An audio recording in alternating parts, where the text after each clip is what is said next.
Hello student, welcome to the information technology. In information technology, in today's session, we will discuss various basic concepts related to computer. In last lecture, we discussed basic concept about computer, various equipment of a computer.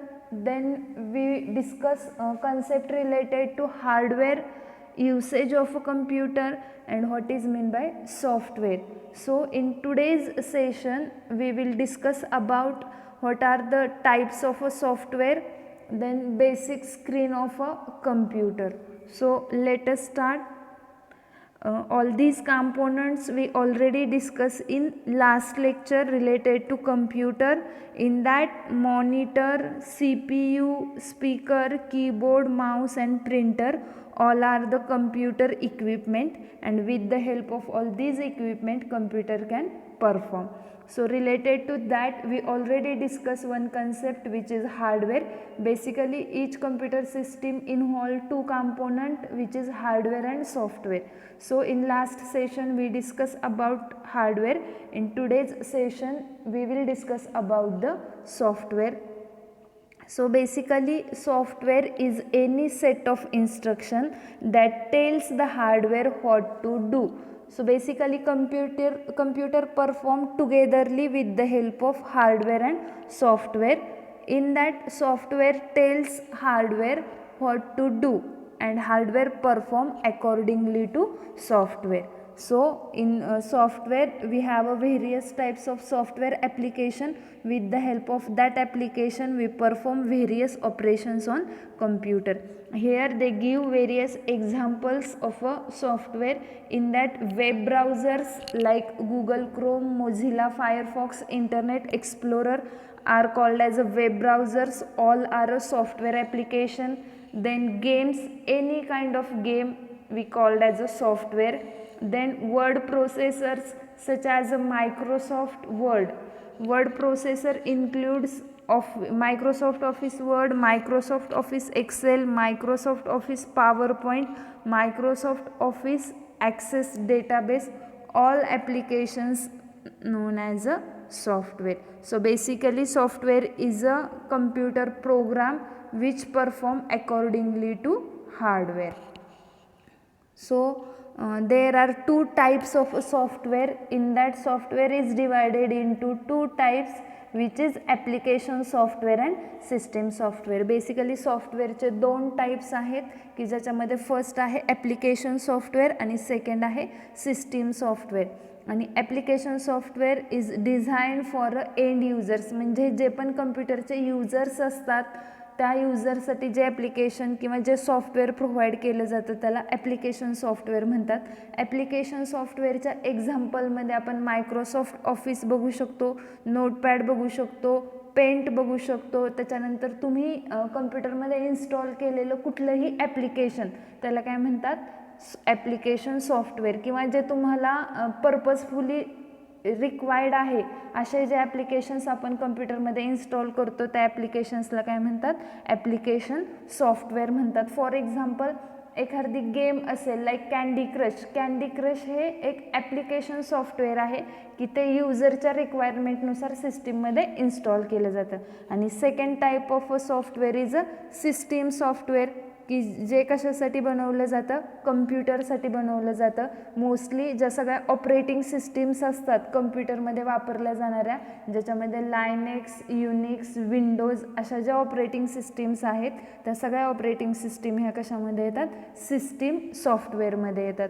Without application software आपलं computer perform करू शकतो, but without system software आपलं computer perform करू शकत नाही. तुमच्या computer सिस्टीममध्ये notepad नसेल किंवा एखादं गेमिंग ॲप्लिकेशन नसेल तर ते चालू शकतं किंवा बाकीचे सगळे ऑपरेशन्स परफॉर्म करू शकतं. पण जर तुमच्या सिस्टीममध्ये ऑपरेटिंग सिस्टीमच नसेल, लाईक विंडोज ऑपरेटिंग सिस्टीम किंवा लायनेक्स हे ऑपरेटिंग सिस्टीमच नसेल तर तुमचा कम्प्युटर काम करू शकणार नाही. त्याच्यामुळे सिस्टीम सॉफ्टवेअर हे कंपल्सरी तुमच्या कम्प्युटरमध्ये इन्स्टॉल्ड असायलाच हवे. ॲप्लिकेशन सॉफ्टवेअर हे युजरच्या रिक्वायरमेंटनुसार आपण ॲड करू शकतो. ठीक आहे. तर सॉफ्टवेअरचे असे 2 टाईप आहेत की ज्याच्यामध्ये फर्स्ट आहे ॲप्लिकेशन सॉफ्टवेअर आणि सेकंड आहे सिस्टीम सॉफ्टवेअर. ठीक आहे. आता ह्याच्याशी रिलेटेड आपण एक्झाम्पल्स बघूयात. Examples of a software. आता ह्याच्यामध्ये व्हेरियस एक्झाम्पल्स दिलेत रिलेटेड टू सॉफ्टवेअर. ठीक आहे. तर त्याच्यामध्ये फर्स्ट एक्झाम्पल आहे ब्राउझर्स. ब्राउझरमध्ये बघा internet explorer, Mozilla Firefox, Google Chrome हे सगळे वेब ब्राउझर्स आहेत की ज्याच्या थ्रू आपण इन्फॉर्मेशन सर्च करतो आणि ते आपल्याला कम्प्युटरमध्ये इन्स्टॉल करावे लागतात आणि त्याच्या थ्रू आपण त्या ब्राउझरला यूज करू शकतो. ठीक आहे. त्याच्यानंतर सेकंड आहे गेम्स की ज्या गेम्स आपण कम्प्युटरमध्ये इन्स्टॉल करतो आणि त्या आपण जसं मोबाईलवरती गेम प्ले करतो तसंच कम्प्युटरवरती पण गेम्स प्ले करू शकतो. त्याच्यानंतर थर्ड एक्झाम्पल आहे ऑफिस. ऑफिसमध्ये पण त्यांनी वर्ड, एक्सेल, पॉवर पॉईंट असे वेगळे ॲप्लिकेशन्स आहेत की ज्यांचा यूज करून आपण डॉक्युमेंट क्रिएट करू शकतो, स्प्रेडशीट बनवू शकतो किंवा पॉवर पॉईंट प्रेझेंटेशन बनवू शकतो. ठीक आहे. आणि नेक्स्ट आहे all programs. Anything listed under all programs and anything you downloaded. म्हणजे तुमच्या सिस्टीममध्ये असणारे जेवढे पण ॲप्लिकेशन्स आहेत ते सगळे कशामध्ये लिस्ट आउट केले जातात, ऑल प्रोग्राम्समध्ये लिस्ट आउट केले जातात. आतापर्यंत आपण हे 4 टाईपचे सॉफ्टवेअर पाहिले की ज्याच्यामध्ये हे सगळेच काय आहेत, ॲप्लिकेशन सॉफ्टवेअर आहेत. आणि तुमच्या सिस्टीममध्ये जी पण तुम्ही ऑपरेटिंग सिस्टीम इन्स्टॉल कराल ती ऑपरेटिंग सिस्टीम काय असते, सिस्टीम सॉफ्टवेअर. इथं बघा त्यांनी वेगळे आयकॉन्स दाखवलेत. हे सगळे ब्राउझर्स आहेत, हे सगळे ऑफिसचे टूल्स आहेत, मायक्रोसॉफ्ट ऑफिस रिलेटेड आहेत आणि हे सगळे ऑल प्रोग्राम्स आहेत की ज्यांचा यूज आपण वेगळे तुमचे जे ॲप्लिकेशन्स आहेत ते व्ह्यू करण्यासाठी करतो. ठीक आहे. तर अशा पद्धतीने कम्प्युटरमध्ये 2 मेन पार्ट असतात. एक असतो हार्डवेअर आणि दुसरा असतो सॉफ्टवेअर. तर आपण दोन्ही कन्सेप्ट्स पाहिलेले आहेत, हार्डवेअर आणि सॉफ्टवेअर. ठीक आहे. आता आपण कम्प्युटर रिलेटेड बेसिक डेस्कटॉप काय असतो किंवा डेस्कटॉपवरचे वेगळे जे टॅब्स असतात ते काय असतात ते बघूयात. जेव्हा पण आपण CPU पाहिला होता, CPUचं पॉवर बटन ऑन करून जेव्हा कम्प्युटर स्टार्ट करतो त्याच्यानंतर अशी एक विंडो ओपन होते. त्या विंडोमध्ये खूप सारे आयकॉन्स असतात, स्टेटस बार असतो. ठीक आहे. बट जी बेसिक स्क्रीन असते त्या बेसिक स्क्रीनला आपण काय म्हणतो, डेस्कटॉप म्हणतो. हा जो पूर्ण एरिया आहे त्याला काय म्हटलं जातं, डेस्कटॉप म्हटलं जातं. ठीक आहे. आणि इकडे हे जे दिसत आहेत ते काय आहेत, शॉर्टकट्स आयकॉन आहेत की जे ॲप्लिकेशन तुम्ही कम्प्युटरमध्ये इन्स्टॉल केलेत त्या ॲप्लिकेशनचे हे सगळे काय आहेत, शॉर्टकट्स आहेत. ठीक आहे. ह्याच्या थ्रू पण आपण डायरेक्टली हे ॲप्लिकेशन ओपन करू शकतो.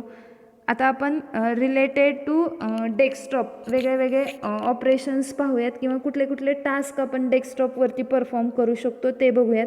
आता सुरुवातीला ज्यावेळेस डेस्कटॉप स्टार्ट होतो आपल्याला सपोज माय कम्प्युटरला जायचं असेल तर इथं बघा, इथं तुम्हाला माय कम्प्युटरचा ऑप्शन दिसत नाही आहे. तर मला काय करावं लागेल, simply start button start button आहे ज्याच्यावरती क्लिक केल्यानंतर मी माय कम्प्युटरला जाईल की जिथं वेगळे ड्राईव्ज असतात, CDE असे ड्राईव्ज असतात आणि त्याच्यावरती आपण डाटा आपला सेव्ह करू शकतो. ठीक आहे. त्याच्यानंतर हा जो आहे खाली त्याला म्हणतात टास्क बार की ज्याच्यावरती अगेन तुमचे क्विक लॉन्च ऑप्शन्स असतात की जे तुमचे वेगळे ॲप्लिकेशन्स आहेत ते सगळे इथं क्विक लॉन्च बारमध्ये आपल्याला ॲक्सेस करता येतात आणि विदिन सेकंद आपण ते ओपन करू शकतो. ठीक आहे. त्याच्यामुळं हा जो आहे आयकॉन ह्याला काय म्हणतात, टास्क बार म्हणतात आणि त्याच्यावरती वेगळे क्विक लॉन्च बार किंवा क्विक लॉन्च ऑप्शन्स अवेलेबल असतात. ठीक आहे. आता त्याच्यानंतरचा नेक्स्ट ऑप्शन इथं दिसतोय बघा, सिस्टीम ट्रायस की ज्याच्या थ्रू आपण इथं पण आपल्याला वेगळे जे ॲप्लिकेशन असतात त्यांच्या इझी यूजसाठी ते इथं लिस्ट आउट केलेले असतात. जसं की साऊंड असतो, इंटरनेटचं कनेक्शन असतं, त्याच्यानंतर तुमच्या वायफाय रिलेटेड सेटिंग्स असतात किंवा net protected related enable disable facility असते, तुमचे बॅटरी रिलेटेड सेटिंग्स असतात. ह्या सगळ्या गोष्टी आपल्याला सिस्टीम ट्रायसमध्ये दिसतात. ठीक आहे. आता हे झालं बेसिक डेस्कटॉपसोबत. जर मला ह्या डेस्कटॉपवरती एखादं नवीन फोल्डर क्रिएट करायचं असेल तर मी काय करणार, जस्ट माऊसने आपण पाहिलं होतं की राईट क्लिक केल्यानंतर काय होतं, एक ड्रॉप डाऊन लिस्ट येते आणि त्या ड्रॉप डाऊन लिस्टमध्ये न्यू फोल्डर नावाचा ऑप्शन असतो. जेव्हा मी इथं माऊस बटनने ह्या डेस्कटॉपवरती क्लिक करेल, कुठंही क्लिक करेल, त्यानंतर मला एक ड्रॉप डाऊन लिस्ट येईल आणि त्या लिस्टमध्ये न्यू फोल्डर नावाचा ऑप्शन असेल आणि जेव्हा मी ते सिलेक्ट करेल त्याच्यानंतर माझं इथं एक फोल्डर क्रिएट झालेलं असेल. अशा पद्धतीने आपण फोल्डर क्रिएट करू शकतो आणि त्या क्रिएट केलेल्या फोल्डरवरती डबल क्लिक माऊस बटनने करेल, त्याच्यानंतर ते फोल्डर ओपन होईल आणि त्या फोल्डरमध्ये आपण आपल्या वेगवेगळ्या फाईल्स स्टोअर करू शकतो. ठीक आहे. ह्या डेस्कटॉपवरती वेगळे वेगळे आयकॉन्स आहेत बघा, ज्याच्यामध्ये फर्स्ट आहे रिसायकल बिन, म्हणजे जो पण तुम्ही डाटा डिलीट करता तो परमनंटली डिलीट न होता रिसायकल बिनमध्ये जाऊन स्टोअर होतो आणि इन केस जर कधी आपल्याला एखादी फाईल रिस्टोअर करायची असेल तर आपण रिसायकल बिनमधून करू शकतो. ठीक आहे. त्याच्यानंतर इथं हा एक वेब ब्राउझर आहे ज्याला मोझिला फायरफॉक्स म्हणतात. त्याच्यानंतर वर्ड आहे, त्याच्यानंतर एक PPT ॲप्लिकेशन आहे, त्याच्यानंतर इथे एक स्प्रेडशीट आहे. ठीक आहे. हे सगळे ॲप्लिकेशन्स आहेत की ज्यांना आपण काय म्हटलेलं आहे, ॲप्लिकेशन सॉफ्टवेअर, म्हणजे त्या पर्टिक्युलर युजरच्या रिक्वायरमेंटनुसार हे सगळे ॲप्लिकेशन्स आपण काय केलेले आहेत, इन्स्टॉल केलेले आहेत. ठीक आहे. आणि इथं क्विक लॉन्च बारमध्ये पेंट मी ओपन केलं होतं, त्याच्यानंतर एक PPT ओपन आहे. मग हे सगळे क्विक लॉन्च बार आहेत की ज्याच्यावरती आपण इथं क्लिक केलं की ॲटोमॅटिक हे ॲप्लिकेशन ओपन होईल.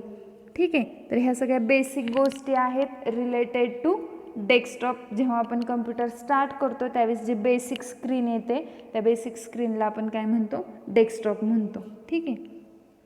त्याच्यानंतर डेस्कटॉपबद्दल आणखीन थोडीशी माहिती बघूयात.